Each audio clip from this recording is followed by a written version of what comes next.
Hello everybody, and thank you for sharing your time with me. I'm sending this message through various different channels to reach my dear Russian friends and the Russian soldiers serving in Ukraine. I'm speaking to you today because there are things that are going on in the world that are being kept from you, terrible things that you should know about. But before I talk about the harsh realities, let me just tell you about the Russian who became my hero.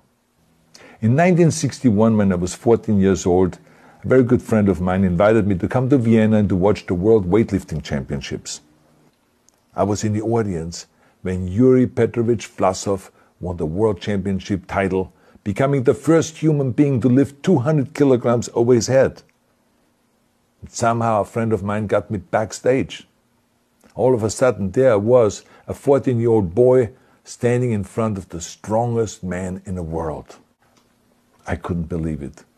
He reached out to shake my hand. I mean, I still had a boy's hand. He had this powerful man's hand that swallowed mine. But he was kind, and he smiled at me. I will never forget that day. Never. I went home and I put his photo above my bed to inspire me when I started lifting weights. My father told me to take down that picture and to find a German or Austrian hero. He got really angry, and we argued back and forth. He didn't like Russians because of his experience in the Second World War. You see, he was injured at Leningrad, where the Nazi army that he was part of did vicious harm to the great city and to its brave people. But I did not take the photograph down, no, because it didn't matter to me what flag Yuri Vlasov carried. My connections to Russia didn't stop there, by the way. Oh, it actually deepened when I traveled there with bodybuilding and for my movies and met all my Russian fans. And on one of those trips, I remember, I met Yuri Vlasov once again. It was in Moscow during the filming of Red Heat, which was the first American movie allowed to film in Red Square. Now, he and I spent the whole day together. He was so thoughtful, so kind, and so smart, and, of course, very giving.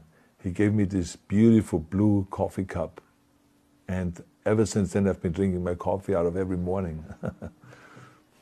Now, the reason why I'm telling you all of those things is that ever since I was 14 years old, I've had nothing but affections and respect for the people of Russia. The strength and the heart of the Russian people have always inspired me. And that is why I hope that you will let me tell you the truth about the war in Ukraine and what is happening there. No one likes to hear something critical of the government, I understand that. But as a longtime friend of the Russian people, I hope that you will hear what I have to say. And may I remind you that I speak with the same heartfelt concern as I spoke to the American people when there was an attempted insurrection on January 6th last year, when a wild crowd was storming the US Capitol, trying to overthrow our government. You see, there are moments like this that are so wrong, and then we have to speak up. And this is exactly the same with your government. I know that your government has told you that this is a war to denazify Ukraine. Denazify Ukraine? This is not true. Ukraine is a country with a Jewish president, I might add, whose father's 3 brothers were all murdered by the Nazis. You see, Ukraine did not start this war.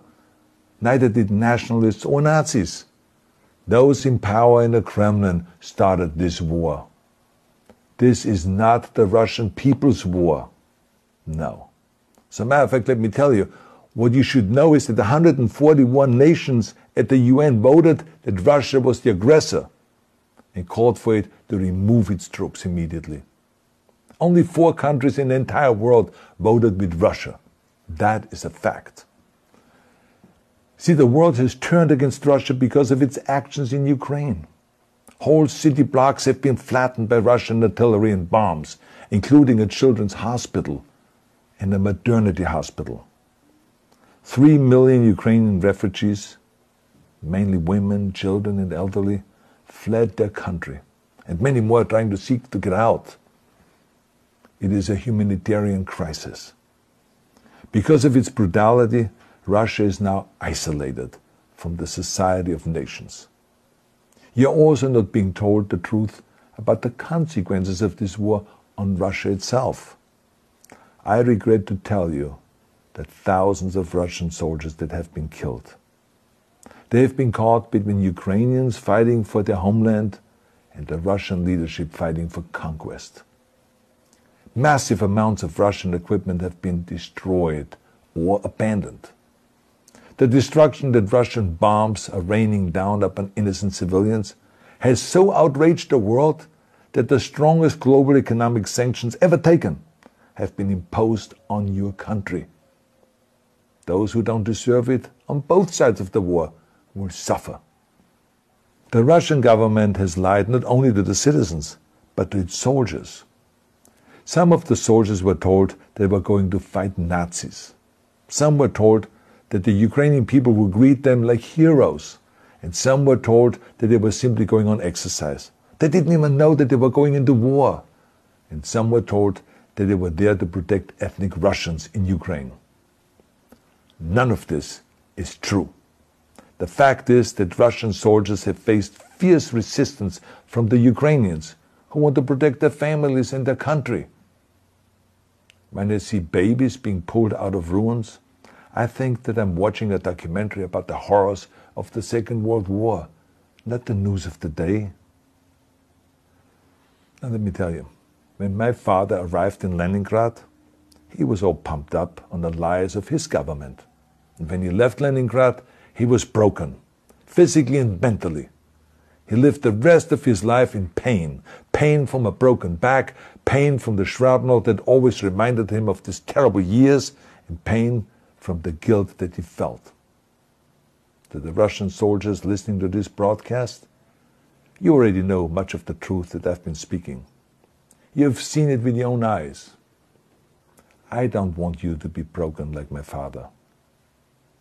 This is not the war to defend Russia that your grandfathers or your great-grandfathers fought. This is an illegal war. Your lives, your limbs, your futures are being sacrificed for a senseless war condemned by the entire world.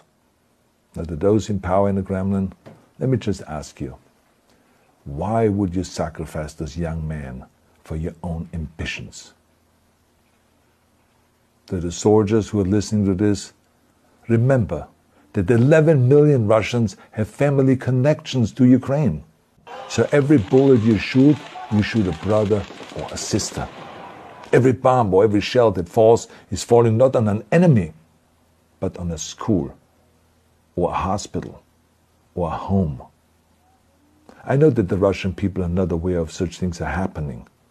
So I urge the Russian people and the Russian soldiers in Ukraine to understand the propaganda and the disinformation that you are being told. I ask you to help me spread the truth. Let your fellow Russians know the human catastrophe that is happening in Ukraine. And to President Putin I say, you started this war. You are leading this war. You can stop this war.